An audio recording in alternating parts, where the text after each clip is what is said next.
Ang mabuting balita ng Panginoon ayon kay San Mateo. Papuri sa iyo, Panginoon. Noong panahong iyon, sinabi ni Jesus sa kanyang mga apostol, "Huwag ninyong isiping naparito ako upang magdala ng kapayapaan sa lupa. Naparito ako upang magdala ng tabak, hindi kapayapaan. Sapagkat naparito ako upang papaglabanin ang anak na lalaki at ang kanyang ama, ang anak na babae at ang kanyang ina, ang manugang na babae at ang kanyang biyenang babae. At ang kaaway ng isang tao'y ang kanya na ring kasambahay. Ang umiibig sa ama o sa ina nang higit sa akin ay hindi karapat-dapat sa akin.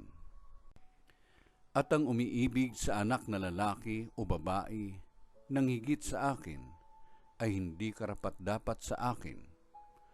Ang hindi nagpapasan ng kanyang krus at sumusunod sa akin ay hindi karapat-dapat sa akin. Ang nag-iingat ng kanyang buhay ay siyang mawawalan nito, at ang nawawalan ng kanyang buhay dahil sa akin ay magkakamit nito.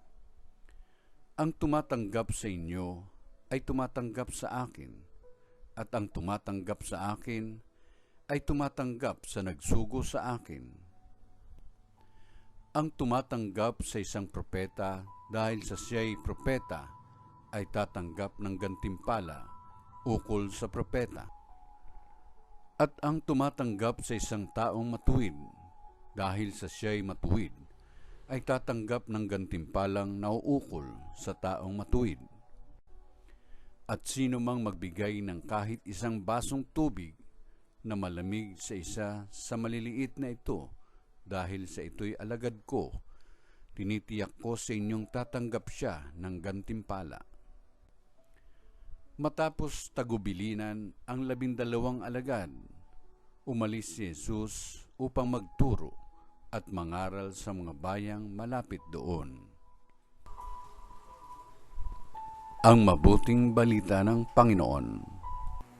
Pinupuri ka namin, Panginoong Jesucristo.